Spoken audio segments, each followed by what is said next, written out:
Et bonjour à toutes et tous, ravi de vous retrouver pour l'épisode 8 de la saison 2 de la bidouille. On va se retrouver aujourd'hui avec une paire de beach volley emblématiques, mythiques du volley français. Vous le saurez d'ailleurs dans les prochaines minutes pourquoi. On accueille Alexia Richard et Lisana Placette. Bonjour. Enchanté mesdames. Donc c'est la première fois qu'elles viennent sur Twitch, donc on les accueille évidemment avec la plus grande joie et comme il se doit. Merci à vous, mesdames, de nous accueillir et de nous donner l'honneur de vous recevoir. Merci à vous. Pour ce live, comment ça va se passer? Eh bien, tout simplement, on va commencer avec les présentations. Ensuite, elles vont répondre à mes questions. Et puis, elles répondront à vos questions dans le chat à la fin du live. Des questions qui seront sélectionnées, évidemment, tout au long du live. Alors, pour commencer, mesdames, est-ce que vous pouvez vous présenter aux téléspectateurs? Vas-y, vas-y. Bonjour tout le monde, merci à tous d'être présents pour ce petit live ce soir. Du coup, moi je suis Lesana Placette, je viens de fêter mes 28 ans. Je suis originaire de Grenoble, j'ai fait 1 an au pôle Espoir de Lyon avant de rejoindre l'IFPB à Toulouse et de rejoindre le projet Beach avec Alexia. On a commencé notre paire en 2014. On a fait les Jeux Olympiques de la jeunesse et ensuite, à partir de là, la paire s'est formée. On a fait toutes les catégories jeunes et seniors jusqu'au JO cet été. Et à côté de ça, on est également militaire, voilà, dans l'armée de l'air et de l'espace. Et je vais laisser Alexia présenter la suite. Et du coup, moi, c'est Alexia, j'ai 29 ans, j'étais aussi présente aux 28 ans de Lesana Placette un peu trop ce week-end. J'adore le voyage, c'est aussi pour ça que j'ai choisi le beach volley, parce qu'on voyage beaucoup, on découvre des cultures et c'est un peu ma petite passion. Sinon, je suis fan de course à pied, aérox, un peu dans ces délires-là. Et je viens de la Thèse de Buch, un petit coin vers Arcachon. Je sais pas si certains connaissent. Et moi, à la base, je suis issue du tennis. J'étais en équipe de France à Bordeaux avant de migrer vers le volley de salle, puis de rencontrer cette merveilleuse partenaire et amie aujourd'hui, Lesana Placette. Très bien, et ben merci pour ces présentations. Donc du coup, Lesana, toi, tu as commencé en salle, hein, le volley, puis tu as fait une transition vers le beach volley, du coup. C'est ça, mais à l'époque où j'ai commencé le volley, en fait, il y avait très peu de structures de beach volley qui étaient disponibles en France. On voit d'ailleurs que ça a bien évolué, on en est très contente. Et du coup, c'est vrai qu'à l'époque, le beach volley n'était pas très démocratisé, donc j'ai commencé au volley aussi parce que mes parents sont et étaient volleyeurs. Du coup, voilà, et ça m'a plu. Du coup, j'ai continué. De fil en aiguille, je me suis retrouvée au beach volley. Et quand j'ai fait la première saison avec Alexia, pour moi, c'était vraiment le déclic. Que le beach c'était vraiment ce que je voulais faire. J'ai grandi à la montagne, donc d'avoir une perspective d'avenir sportif où je passais ma vie dans un gymnase, ça me hypait pas plus que ça. Et comme avec Alexia, ça se passait bien, on a toutes les deux eu beaucoup d'ambition. Ça m'a plu et du coup, j'ai pas hésité longtemps et j'ai rejoint le projet Beach avec Alex. Magnifique, belle histoire. Et toi, Alexia, j'avais cru comprendre que les sports collectifs, c'était pas forcément. Enfin, toi, tu avais plus une préférence pour les sports individuels. Bah, tu l'as dit, tu as Ouais. fait du tennis. Ouais, Sauf quand on dit complètement. Les sports co, c'est pas trop mon dada, hein. Je crois que j'ai pas un caractère qui est trop adapté à m'entendre avec plein de gens dans un petit espace. J'ai pas essayé encore les sports individuels de combat, mais je pense que ça me plairait aussi. Mais ouais, c'est pour ça que je suis partie au beach parce que bah, je faisais du tennis à haut niveau. Pour des raisons perso, j'ai dû arrêter. Et du coup, quand je suis arrivée au volley de salle, c'est vrai que j'ai pris un choc. 12 nanas avec les remplaçantes, les titulaires. Déjà, 12 nanas, ça parle. C'est waouh, ok, fallait rentrer dans le truc, quoi. Du coup, j'ai pris une petite claque et je me suis dit, ouais, peut-être que ton caractère, il est plus adapté à un petit truc un peu plus restreint. Et du coup, quand on m'a proposé le beach volley, je me suis dit, waouh, moi qui ai vécu en Afrique suite à des parents, mes parents sont militaires, je me suis dit, je vais combiner le voyage, le sport co, mais pas trop trop, genre vraiment le strict minimum. Il faut que je m'entende avec une personne, donc j'ai déjà vachement plus de chances de m'entendre avec quelqu'un. Donc une personne, ça pouvait le faire. Et ensuite, bah, le projet était grave cool, quoi. Était grave cool avec les JO de la jeunesse en 2014. Et comme dit Les, on a eu beaucoup d'ambitions très rapidement, qui sont passées par des choses un peu moins ambitieuses, comme vendre des mugs dans la rue pour payer nos premiers tournois. Mais on avait beaucoup d'ambitions toutes les deux. Et le caractère, finalement, au début, on avait un peu peur parce qu'on était complètement différentes. Et au final, c'était vachement complémentaire et ça, il nous a fallu un peu de temps et de travail pour s'en rendre compte. Mais aujourd'hui, c'est ce qui fait notre force et c'est cool. Et donc, vous vous êtes rencontrés du coup au JO de la jeunesse du coup? Et donc ça Un fait petit plus de peu 10 avant ans? parce que, un petit peu avant, hein, les Anna, il y avait, eu un petit match à Rêve de champion que je me lasse pas de dire que j'ai gagné parce On que en c'est entend la parler seule toute fois ta vie. Tu vas c'est entendre la parler seule toute fois ta où vie. j'ai joué contre elle, donc c'est important de le dire. On verra s'il y a une revanche un jour. Mais, ouais, non, on s'est connus un peu avant les JOJ, on se côtoyait déjà, rapidement et puis après, On était au même Crêpes parce que du coup, j'étais à l'IFBB quand elle est rentrée au Pôle France de Beach. Donc, on était au même Crêpes avec l'IFBB, on faisait quelques Oui. entraînements beach déjà à l'époque. Donc, on se côtoyait de loin, mais quand le projet a été lancé, après, ça s'est fait assez naturellement. Et même si on avait des caractères très différents et que ça a divergé sur certains points, on s'est quand même globalement bien entendu. Et on a bien kiffé notre première saison. Donc, après, on était partis. on s'est dit: «Pourquoi pas en faire 11 de plus, en fait?» Exactement. Et par exemple, toi, Lézana, tu as connu que le sport co et Alexia, toi, tu as connu le sport individuel et le sport co. Qu'est-ce qui est le plus difficile dans le fait de jouer à 2 seulement? Bah, le beach volley, c'est quand même un bon compromis, entre, le sport individuel et le sport collectif. Dans le sens où, c'est pas un sport collectif comme le volley, où il y a 6 personnes sur le terrain, plus des remplaçants, plus un coaching, et cetera, une équipe qui tourne, et cetera. On n'est que 2, il y a pas de remplaçants, donc il y a vraiment cette sensation que le match dépend que de nous et que si on est dans une situation compliquée ou quoi, bah, il faut vraiment trouver les ressources, nécessaires, pour s'en sortir. Donc il y a ce côté vraiment, challenge et ça repose sur nos épaules et responsabilités qu'on aime bien. Et Mais à la pression. fois, on vit pas tout toute seule, donc à la fois pour, toutes les émotions qu'on vit, on peut les partager avec son partenaire et aussi dans tout ce qui est, gestion de la vie extrasportive parce que, on a une association avec, Alex pour essayer de trouver des sponsors et cetera. Donc c'est vrai que pareil pour se répartir la gestion et cetera, c'est beaucoup plus pratique et pour, partager une aventure avec quelqu'un, ça a pas de prix. Donc moi je trouve, honnêtement que c'est un bon compromis, entre sport co et sport indiv. Et qui a le plus gros caractère, dans le duo, On va laisser les gens voter de ce qu'ils sont en train de voir. Parce que je sais pas trop comment ça marche Twitch, mais je pense qu'il peut faire des petits votes. Ah, peut-être que Bastien peut le dire pour le coup mais en Ouais, tout cas, par exemple, quand on est 2, c'est vrai que peut-être que les moments de frustration, les moments d'énervement sont peut-être un peu plus durs à gérer que quand on est 5, non? au Bah, contraire, forcément, il y a un petit peu plus de pression, comme disait les nanas, parce que, beh, quand on est servi et par exemple, on est en récep au beach et que la meuf, elle te lâche pas et que tu es sous pression et que tu zippes, bah, tu personne qui va dire: «Oh numéro 12 tu sors, 6 tu rentres», tu vois? Tu es dans ta merde, tu es solo, l'autre elle va pas prendre, elle peut pas prendre tout le terrain non plus. Donc faut trouver des solutions, mais par contre, c'est vachement plus facile pour communiquer du coup. Vu que tu es que 2, ça va straight away et c'est cool parce que, tu évites, les superflus, les «on m'a dit que», les «j'ai entendu que», «mais tu parlais à moi, mais tu parlais pas à moi» et en fait, c'est assez cool parce que ça permet une communication plus simple quand même. OK, donc effectivement, c'est ouais, c'est un petit peu avantageux aussi. Donc très bien. Que par rapport à votre carrière, ça fait quand même maintenant, plus d'une décennie que vous jouez. Oh, Qu'est-ce mon angoisse, une décennie. le coup de vieux, le coup de vieux. ah, je voulais sortir ce mot-là, désolé. Ça va, on n'a pas 30 ans encore, on est large. Non, c'est vrai, bientôt. Dans 1 an, pour le coup, pour toi, Alexia. Ah, dans quelques mois, Ah ouais, moins d'1 an alors.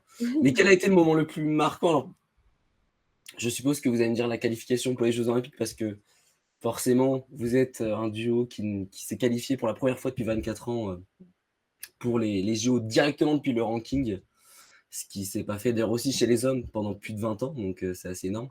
Mais voilà, quel a été le moment le plus marquant, si vous devez aussi, intégrer ce moment-là? Oh, je t'en prie, je te laisse commencer, laisse, je réfléchis. Hem, en fait, la qualif au jeu, c'est vrai que c'était quelque chose, d'incroyable d'un point de vue, accomplissement. Mais en fait, ça s'est pas fait sur un match ou un tournoi, ça s'est fait sur, toute une saison et Mmh. demie. Donc c'est pas vraiment ce moment, vraiment de folie qui se passe parce que la qualif, en fait, elle se construit petit à petit. Donc forcément, on était hyper contentes quand on a appris officiellement qu'on était qualifiés. C'est vraiment quelque chose qu'on a construit. Je pense que parmi les victoires les plus fortes qu'on ait vécues, il y a le match qu'on a gagné à Roland-Garros, la 1re édition, qu'on a joué, contre les Italiennes. En plus, c'est un match de fou qu'on gagne au tie-break, à domicile sur un élite 16. Je me demande d'ailleurs, c'était peut-être pas le premier match d'élite qu'on gagnait. Et le fait que ce soit vraiment à domicile, et cetera. En plus, on était dans des conditions, moi j'étais vraiment super malade, on est vraiment allé chercher des ressources un peu insoupçonnées. Et vraiment, c'était un super moment de vivre ça à domicile. Et donc ensuite, pour enchaîner, sur le deuxième moment en prime, aussi à domicile, pour moi, il y a eu le match qu'on a gagné au jeu contre Ludwig, qui était championne olympique de Rio. C'est notre premier match olympique à la maison, en prime time, avec la tour Eiffel qui s'allume quand on marque le dernier point. Enfin, vraiment, c'était le scénario rêvé. Et je pense qu'après, on a fait un méga clapping avec, je sais pas, les 14 000 personnes du stade et tout, méga euphorie. Enfin, vraiment, truc de fou. Donc pour moi, c'était vraiment les deux gros moments de notre équipe et de notre carrière. Voilà. Moi, je vais rejoindre Les forcément sur les moments, la victoire au JO, je pense que ça a pas de prix devant nos mamans, devant la famille, les sponsors, la fédération. Donc ça a pas de prix et je pense que on pourra jamais vivre mieux que ce moment, honnêtement. Mais moi après, pas forcément dans la qualif, mais j'ai vécu un moment genre rempli d'émotions quand, on a gagné notre première médaille, en Chine. Pour la bonne raison que moi j'ai perdu mon papa et j'ai appris, qu'il était décédé, j'étais en Chine et je trouve que c'était une belle histoire de gagner ma première médaille en Chine avec l'Aise et ça fait longtemps qu'on la voulait cette médaille parce que ce qui se passe, c'est qu'avec l'Aise, on s'est qualifié au jeu parce qu'on est une équipe qui est hyper régulière. Là, cette année, par exemple, en post-olympique, beaucoup diront que c'est une mauvaise saison, mais ça ne l'est pas. Faire des top 10 toute l'année, c'est hyper régulier. Mmh. Et c'est ce qui nous a permis de nous qualifier au jeu. On n'est pas le genre de filles qui vont aller taper un super résultat ou un podium, puis derrière, plus rien pendant 6 mois. Et puis, il y aura un truc, en fait, on est hyper constante. Donc, on est allé chercher des top 5 sur Challenger de manière régulière, des top 9 sur Elite. Donc, c'est cool. Et c'est vrai que cette médaille en Chine, bordel, moi, ça faisait, franchement, ça faisait 2 3 ans que je la méritais sur plein de tournois, qu'on n'avait pas de chance parce que forcément, tu as des tirages comme dans tous les sports. Et c'est pas tout le temps la Mmh. faute du tirage, mais on se tapait tout le temps les meufs qui gagnaient les tournois. Et en fait, ça commençait à me frustrer, ça commençait à m'agacer et quand on l'a fait en Chine, ça m'a redonné un peu de souffle, quoi. Parce que, bah, réussir à se qualifier, je crois qu'on est la seule équipe qui s'est qualifiée au jeu qui n'avait jamais fait de médaille. Je crois que les autres nanas, elles avaient toutes fait une médaille dans leur carrière et nous, Même on les l'a équipes mérité de ouf. même les équipes derrière nous, Ouais, les dernières places de ranking parce qu'on se battait en gros, on était une dizaine d'équipes à se battre pour 3 spots. Je pense sur les 10 équipes, il y en a genre, 8 qui avaient fait des médailles, quoi. du coup, ouais, l'affaire en Chine, moi, c'était particulièrement symbolique. Enfin, elle arrivait au bon moment. Et non, Mmh. c'est des moments, je pense qu'on n'oublie pas et c'est au-delà du sport, en fait, hein. Je pense que c'est comme quelqu'un qui taffe dur pour une promotion, qui taffe dur pour quelque chose. Bah, nous, on taffe toute l'année pour aller chercher cette qualif. On taffe tout le temps pour aller chercher des médailles et quand on n'y arrive pas alors qu'on fait partie de l'élite de son sport, bah, des fois, on se pose des questions aussi, quoi. Donc Mmh. non, c'était un de mes plus beaux moments. Et puis c'est vrai, bah, comme tu disais tout à l'heure, vous faites un nombre de tournois, incalculable donc pour être aussi régulier sur un nombre de tournois comme celui-ci, ben, tu avais dit plus de 20 tournois, c'est quand même une superbe performance pour une après, jeux olympiques. C'est vraiment pas mal quand même. Ouais, franchement, ouais, c'est super bien. Moi, je suis trop fière du travail qu'on a fourni parce que, bah, on va pas en parler longtemps, mais il y a l'après-jeu. L'après-jeu, il suffit de regarder un peu la numéro 1 mondiale, Douda en beach volley, elle a abandonné carrément les championnats du monde en quart, alors qu'elle allait sûrement, quoi qu'il arrive, monter sur la boîte parce que la pression mentale, parce que l'après-jeu a pas été géré. Et c'est vrai que de se relever d'après ces jeux olympiques, ça a pas été facile et au final, cette année, elle nous a tellement apporté de difficultés que maintenant, on se sent un peu invincible, tu vois? Genre là, il y a dans 1 an tout pile, on commence la qualif pour les prochains jeux et en fait, on est trop excités alors que, bah, on a vécu 8 mois de complètement down, tu te poses toutes les questions de la terre: «Et pourquoi je fais ça? Et pourquoi je suis mal alors que j'ai fait ça?» Enfin, vraiment, tu te victimises à un point aussi pas possible et au final, tu te rends compte que c'est vrai, que c'est pas de la victimisation, c'est que juste que, bah, tu es en down des Mmh. jeux olympiques et que personne n'y met vraiment d'attention donc repartir, en plus faire un top 10 toute l'année, après en post-jeu, en étant complètement dans le down mentalement, physiquement, on était à la rue Mmh. complet, en tout cas pour ma part. Waouh, franchement, bah, moi j'étais fier de notre équipe, tu vois? Et là, de finir sur cette perf qu'on a fait au monde, au tie-break face au numéro 1 mondial, vas-y, je me sens intouchable pour l'année prochaine. Puis il y a aussi le fait que vous faites les Jeux Olympiques derrière, bah, il n'y a pas de sponsoring qui doit aussi jouer dans les têtes, puisqu'on avait vu donc dans la presse, vous avez fait deux pancartes pour justement faire parler et trouver des sponsors, mais ce qui est normal, hein, puisque bah, très souvent, il faut faire parler pour trouver des sponsors. On en a trouvé un! Ah, la très bonne nouvelle. Ah là, il y a pas mal d'objets par contre. On vient de recevoir les colis.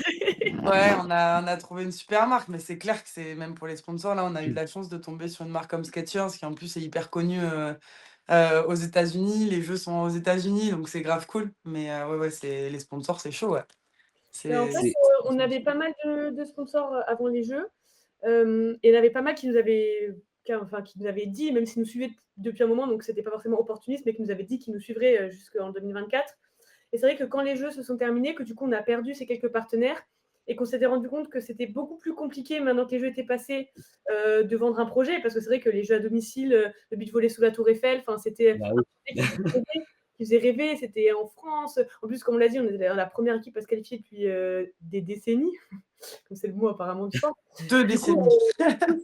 c'était facile à vendre. On est un petit sport, etc. Mais on arrivait à le vendre et à faire rêver les gens.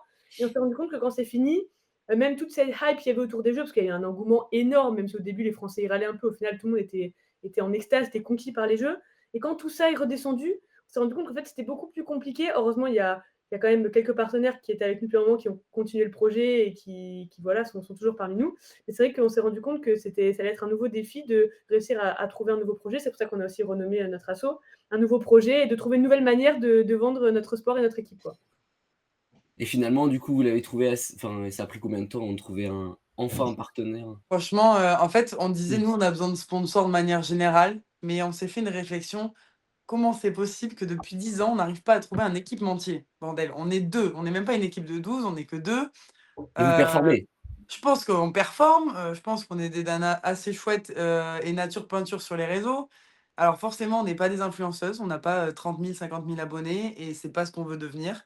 Si on a des gens qui nous suivent, c'est pour le sport et c'est cool. Et on veut que ça continue comme ça.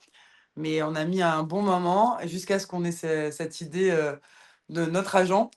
C'est notre agent qui a eu l'idée de nous mettre des pancartes et d'être complètement à poil derrière ces pancartes en disant on ne jouera pas nu.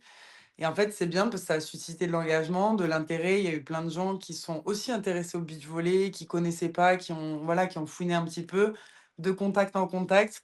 On a eu beaucoup de gens qui ont répondu franchement à cet appel. Et on les remercie parce qu'on a eu beaucoup d'entreprises. Mais notre dévolu s'est jeté sur Skechers qui nous proposait un projet hyper intéressant. En plus, la marque, elle est grave cool et qui avait tous les produits dont on avait besoin spécifiquement, entre guillemets, aussi pour le beach volley, quoi. Mais En ça a fait, bien pris 10 ans, cette recherche. on s'est rendu compte que dès que ça, parce que cette photo et ce post LinkedIn de notre agent, il a fait énormément de vues, énormément de bruit. Aussi parce que ça faisait polémique, on a conscience. En fait, on s'est rendu compte au nombre de messages qu'on a reçus, de partages, qu'il y a eu même des gens qui nous envoient juste un message en disant ouais, bon courage, j'ai vu votre post et tout. On s'est rendu compte qu'en fait, notre projet, il plaisait. La personnalité, ce qu'on vendait, ça plaisait, mais juste qu'on n'avait pas la visibilité nécessaire pour que les marques soient informées que une équipe comme nous cherchait un équipementier pour compléter, parce qu'on a un équipementier aussi avec la fédération, mais en complément pour nous personnellement. Oui.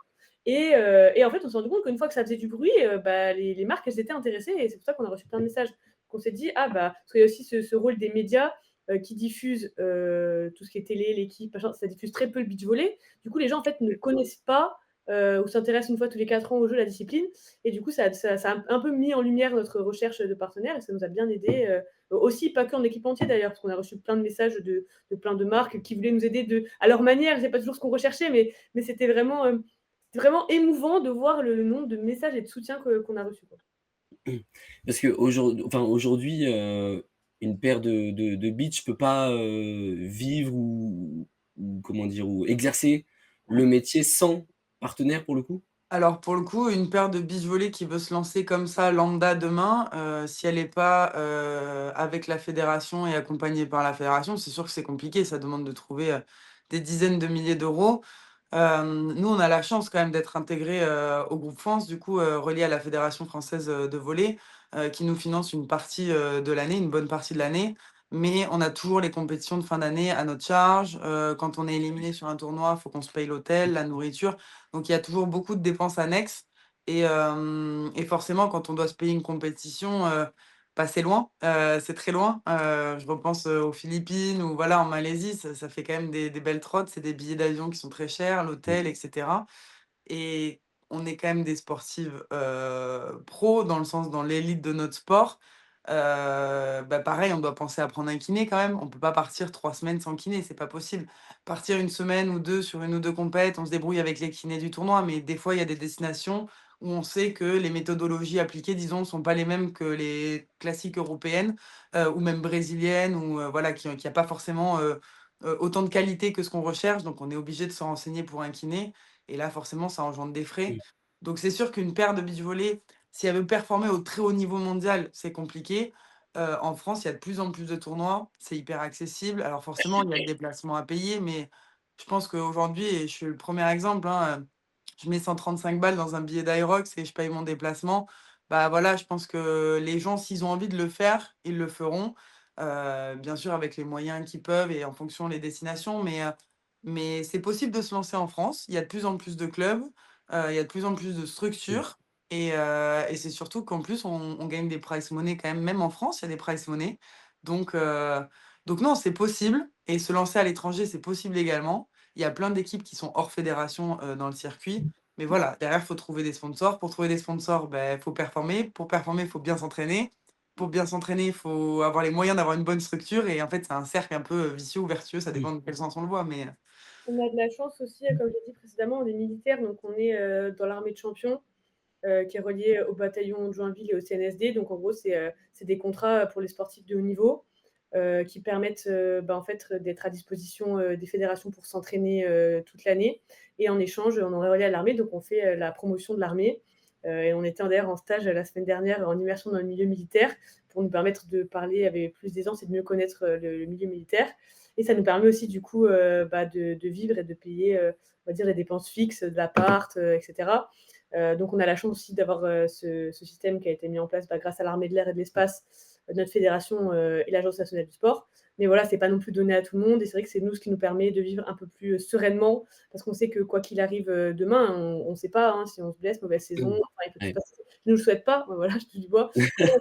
On a aussi cette, à la fois cet apport financier et à la fois aussi cette aide où ils sont hyper investis, dans notre carrière, pour essayer de nous aider, de nous mettre dans des bonnes conditions. Donc c'est aussi, un Mmh. support, matériel et technique, qu'on a, si jamais, il se passe quoi que ce soit. en Donc fait, ce qui est dingue, c'est que le beach volley, les gens qui en ont jamais vu, comme la plupart des gens finalement qui étaient aussi présents aux JO, à la fin, ils nous ont tous dit: «Waouh, mais en fait, c'est génial le sport!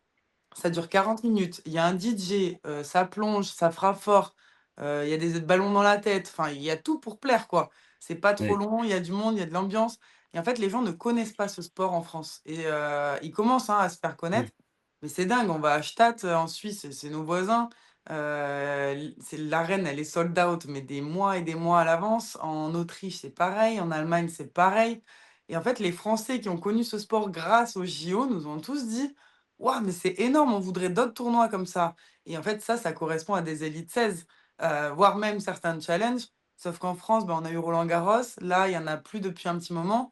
Donc on espère aussi que, la fédé va travailler bien avec la FI pour pouvoir réintégrer peut-être un tournoi en France, étant donné qu'on a maintenant, un peu, eu l'apogée avec les jeux olympiques et que ça peut être grave cool de surfer sur cette Mmh. vague, quoi et de ramener ce sport, un peu plus démocratisé en France, étant donné que les licences augmentent de plus en plus aussi. qu'on voit même nous, à notre échelle, parce que du coup, comme, on l'a dit tout à l'heure, on est là depuis une décennie. Donc on a pu voir aussi l'évolution de notre sport en France, même nous au niveau de la structure. Enfin, à l'époque, on était, 3-4 au pôle de beach volley. Là, maintenant, on est, une quinzaine. Il y a 4 équipes Mmh. garçons, il y a des équipes jeunes qui arrivent derrière. Il y a, 3 équipes jeunes filles, 2 équipes jeunes garçons.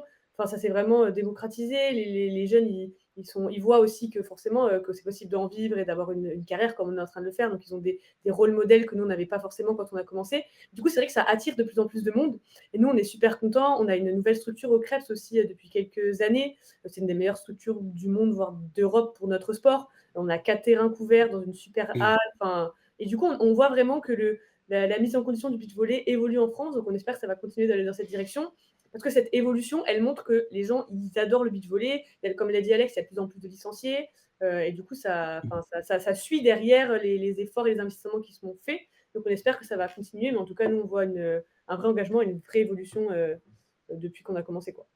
Puis c'est vrai que comme tu l'as dit, vous avez commencé, vous avez dû vendre des mugs et cetera pour payer les premières choses. Et puis c'est aussi un peu un sport qu'on pourrait considérer comme un sport du peuple parce qu'il y a juste aller à la plage, être 4 et pouvoir jouer donc Ça, ah, On vous c'était présente en exclusivité notre logo, donc on mettait sur les mugs et autres, mais qui a également été fait à l'époque. Hein. notre premier sac, donc c'est écrit Beach Volley Team Posé, Alexia et les Anna. Voilà, c'est collector. Hein. Je vous montre en live ce soir, c'est collector. Et en fait, l'idée, c'est que nous, on voulait jouer en senior, on avait le niveau pour jouer en senior parce qu'on faisait des confrontations et à chaque fois, c'était serré, etc. Sauf que on voulait pas nous envoyer sur les compètes seniors. Et nous, on s'est dit, viens, on fait des mugs sur Vistaprint, des sacs à dos, on les vend, on fait une cagnotte et on va dans la rue réclamer de l'argent aux gens, quoi, clairement. Donc nous voilà allés toquer dans les petits premiers magasins. Et en fait, on s'est dit, mais on va pas aller toquer dans les magasins, on va se mettre au métro. Et on va dire bonjour, 2 euros pour notre mug. Et en fait, les gens nous donnaient de l'argent parce que mmh, je sais même pas pourquoi on se présentait même pas. C'était assez drôle. Et grâce à tout ça, l'investissement de nos mamans aussi, de nos parents, on a réussi à récolter nos premiers sous pour un tournoi au Mexique. On est parti là-bas. Bon, on a passé le premier tour. On s'est retrouvé aussi on a perdu en quoi? En huitième face championne olympique. On s'est dit, bon, oui. c'est une belle épreuve. On a perdu 15-13 au tie-break. Et c'est là où on s'est dit, en fait, on a le niveau, quoi. Il faut qu'on taffe dur. Ensuite, il y a eu l'arrivée des Brésiliens, forcément, au sein des équipes de France avant les Jeux, 5-6 années avant les Jeux. Et ça a aussi changé un peu la mentalité, vraiment de nous mettre dans le bain de ce que c'est vraiment ce sport et comment il vit là-bas au Brésil. Et c'est pas pour rien que c'est la meilleure nation du monde, hein, clairement. Et non, il y a eu plein de changements, plein d'évolutions. Et aujourd'hui, c'est génial. Moi, j'étais à un tournoi hier. Les nanas, il y avait 40 nanas. Elles ont fait 4h45 de beach volley sans s'arrêter. Moi, j'étais Ah au ouais. bout de ma vie. Et elles ont fait 4h45, plein sourire. Et en fait, on se rend compte que ce sport, il plaît de ouf, quoi. Et il mérite juste d'être un peu plus connu, et notamment, et c'est pour ça, merci à toi Mmh. aussi de nous proposer de venir aujourd'hui sur ce live. Si on peut faire connaître le beat, il y a 2-3 personnes en plus, nous, c'est génial, tu vois. C'est aussi un objectif qu'on a Et pas de souci. Il y a Léo aussi avec moi, mais qui est juste en fond. en off. Mais merci à vous surtout. Et justement, on parlait de Jeux olympiques. J'avais pu voir, dans la presse que votre objectif pour les Jeux olympiques de LA en 2028 du coup, c'est le podium. Alors, Top 5. on est des sportifs, donc forcément, en fait, si on me demande c'est quoi ton objectif, c'est de gagner tous les tournois. Genre, Ouais, bien sûr. objectif de sportif. Mais on est quand même une Mmh. équipe qui essaie de voir un peu step by step. Ouais. Là, comme on l'a dit Alex, on a eu une saison, post-jeux qui était un petit peu compliquée, mentalement pour, se remettre, du départ du staff, d'un Mmh. projet de 6 ans, qu'il fallait reconstruire, La heu, fin des JO aussi. des La fin JO en des JO. eux-mêmes qui Les étaient JO, ça fait 8 ans hein, qu'on est tous les jours, comme disent souvent les Anna, et c'est vrai en interview. Enfin, ça fait 6 ans qu'on bouffait JO, on dormait JO, on se lavait JO, enfin, c'était ouf. Hein. Quand on a vu moi, quand j'ai vu 2025 sur le calendrier, je me suis dit: «Ça existe cette année». Genre, on est tellement matrixés par 2024 que j'arrivais pas à me dire que 2025 ça existait, en fait. Du coup, voilà, il a fallu se remettre de ça, donc c'était un peu compliqué. Malgré tout, là, on a retrouvé notre niveau et notre, petite flamme d'équipe, j'ai envie de dire, en fin de saison. Donc c'est pour ça qu'Alex l'a dit avant, on est super, motivés et on sait que donc ça va rouler, pour la suite. Ça fait vraiment vieux couple hein, quand tu dis ça. Hein. Du coup, la prochaine étape, c'est déjà de se requalifier à Los Angeles, une fois de plus, pour marquer l'histoire, parce qu'encore une chose qui n'aura jamais été faite. On a la formule de qualif au jeu est sortie, cette semaine. Ils ont un petit peu changé la formule de qualif par rapport, aux Jeux de Paris. Mais on aime toujours, un bon challenge. Mais évidemment, là, on a comme objectif sur les 2 prochaines années d'essayer d'aller chercher, des top 5 et des podiums, sur les tournois, qu'on va faire. Parce que, ça existe pas une équipe qui arrive aux Jeux comme ça et qui d'un coup, gagne les Jeux, Oui. quoi. Donc c'est important aussi parce qu'il faut bien se classer. Donc c'est important pour nous de, voilà, dès l'année prochaine, mettre les bouchées doubles et avoir en fait, essayer d'obtenir une constance de performance qui fait qu'on pourra viser, honnêtement déjà un quart de finale parce qu'en fait, il se passe aussi, comme l'a dit Alex avant, qu'il y a le tirage qui est entre Ouais. eux. Mais voilà, déjà si on arrive au quart de finale, je pense qu'on pourra dire que c'est une belle évolution et un bon enfin, on peut signer quoi même déjà maintenant. Mais voilà. Après, bien évidemment, c'est comme tout, une fois que tu es en quart de finale, bah, bien évidemment, tu vas monter sur la boîte, quoi. Mais dans les étapes, je pense que déjà. Après, peut-être qu'on se revoit dans 1 an, on refait un live, on pète tout sur le tour et je te dis: «Vas-y, on pète les jeux ce soir». Mais là, je Ça pense se trouve dans 1 an, vous gagnez tout et mais ouais, ça va clairement. Et à ce compte-là, on revoit le discours. Mais là, pour le moment, je pense que déjà prétendre à un quart de finale, c'est déjà ambitieux et c'est déjà un bon objectif, pour nous. Ouais, et ouais, bah, comme tu ça l'as a dit, du sens parce que là, ce qu'on disait, on était au championnat du monde, on a rencontré les têtes de série, les numéro 1 mondial depuis plus d'1 an. Un peu trop tôt dans le tournoi à mon goût, en 16e de finale. Et on a 2 balles de match, on perd 19-17 au tie-break. Tu vois, c'est ce truc où tu te dis: «Vas-y, je fais 16 au monde, 17 ça me fait chier». Et au final, tu te dis: «Non, mais je viens de perdre contre la meilleure équipe du monde, 19-17 au ouais. tie-break, j'ai 2 balles de match. OK, c'est juste pas mon temps, c'est pas mon time», tu vois? Et du coup, on est reparti encore plus boosté, alors qu'on aurait pu être au fond du trou en se disant: «Bah, 17 c'est pas ce qu'on venait chercher, Mmh. nous on venait chercher un top 10». Et en fait, je me dis: «Bon, si on arrive à maintenir une, constancité, ça existe sûrement pas, mais, constancité de jeu, à ce niveau-là, bah, oui, on peut prétendre, en toute légitimité à un quart de finale. C'est pas trop, je pense que ça peut être notre niveau. Bien sûr, après, bah, tu as le tirage, tu as la forme physique, tu as la pression, tu as comme tous les sports au final. Mais, déjà un quart, moi je signe où tu veux, hein. Parfait. Et ben, merci beaucoup, les filles. Alors juste avant qu'on passe aux questions du chat, heu, qu'est-ce que vous diriez à des gens qui ne suivent pas le beach volley? Qu'est-ce que vous leur diriez pour qu'ils, suivent dès demain, un circuit et vous suivent vous, mais aussi également les autres paires, féminines et masculines? Moi, je Alors, vais ré je vais répondre surtout pour nous et après Lez, elle fera le général si elle veut, mais pour nous, je pense qu'on est 2 filles hyper authentiques, genre hyper naturelles. C'est des fois ce qui nous vaut un peu des tours, mais c'est comme ça qu'on est et c'est comme ça qu'on s'aime aussi et qu'on aime être représentées.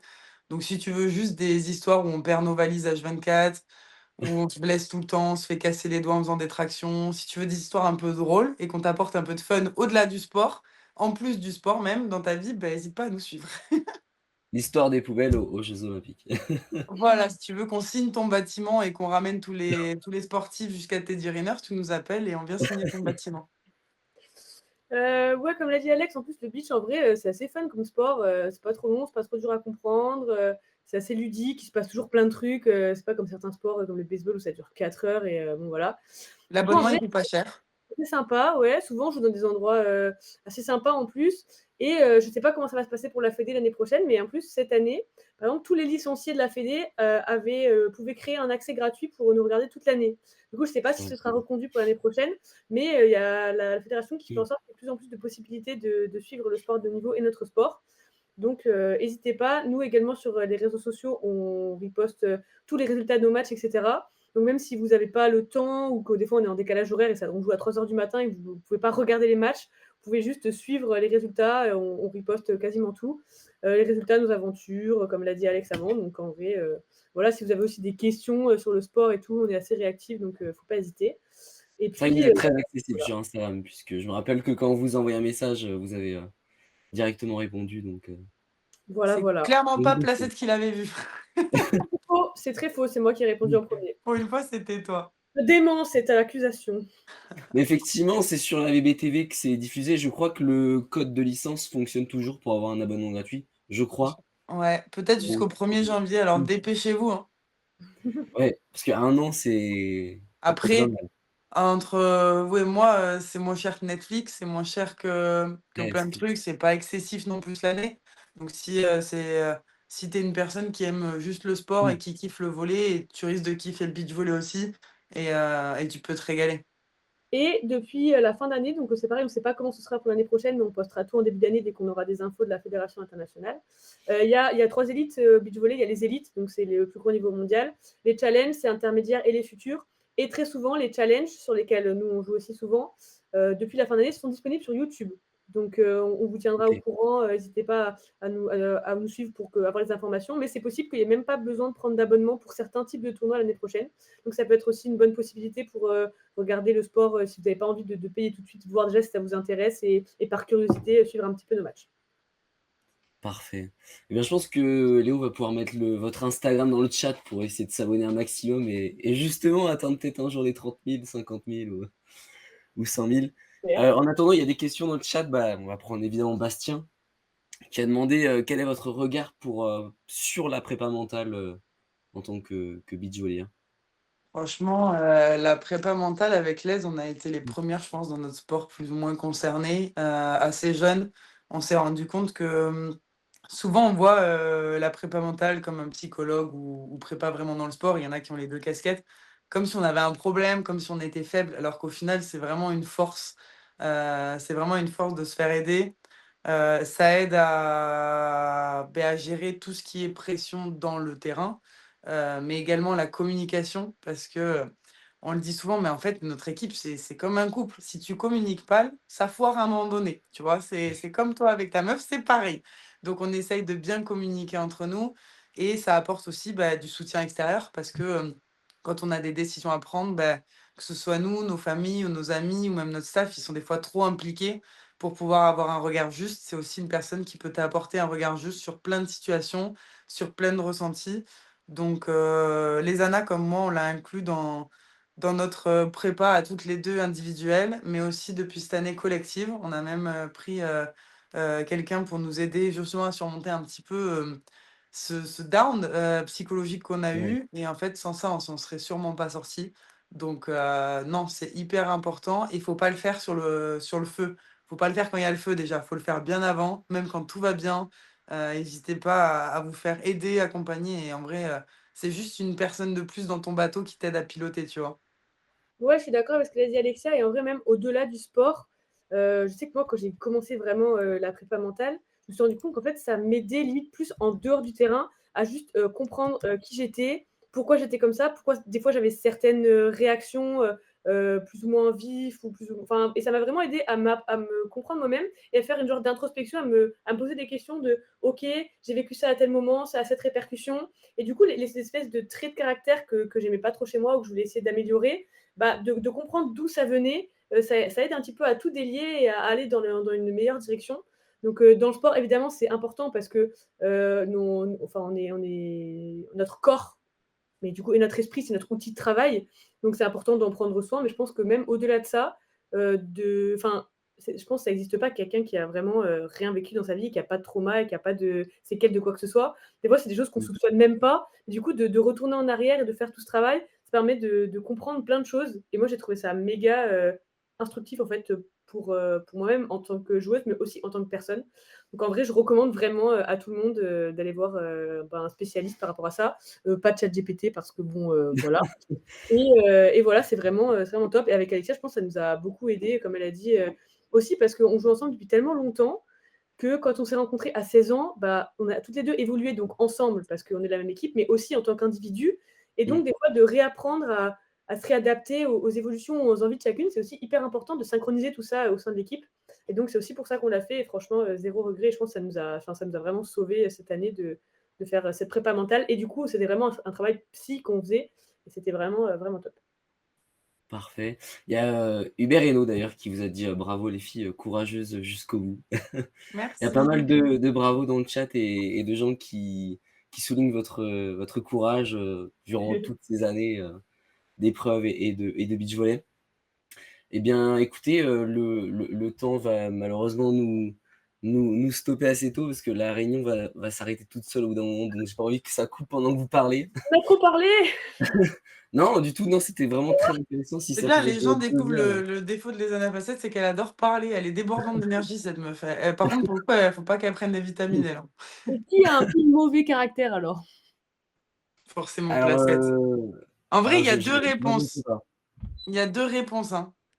Il y en a une, il y en a une qui est vraiment mauvais caractère quand elle a faim et qu'elle est fatiguée. Franchement, elle est Non, mais ça insupportable. compte pas. Non, mais ça compte pas, c'est tout le monde. Ça compte pas. Ah si. Non. Ou quand t'as pas tes 11 heures de sommeil Et par du jour, coup, hein. l'autre réponse, vous l'avez deviné tout seul. Donc ça, OK, donc les Anna, c'est juste quand elle a pas à manger et Quand elle a Alexia, pas c'est dormi ses 10 heures de sommeil et qu'elle a pas à manger, là, c'est les Anna qui a faim et qui a pas à manger, quoi, qui est grognon. Comme je l'appelle, je lui dis: «Oh, t'es grognon!» et ben, en tout cas, on a la réponse du coup sur cette fin de live de qui Voilà, est c'est les Anna. c c'est Alexia plutôt du coup, non? Non, non, les Anna.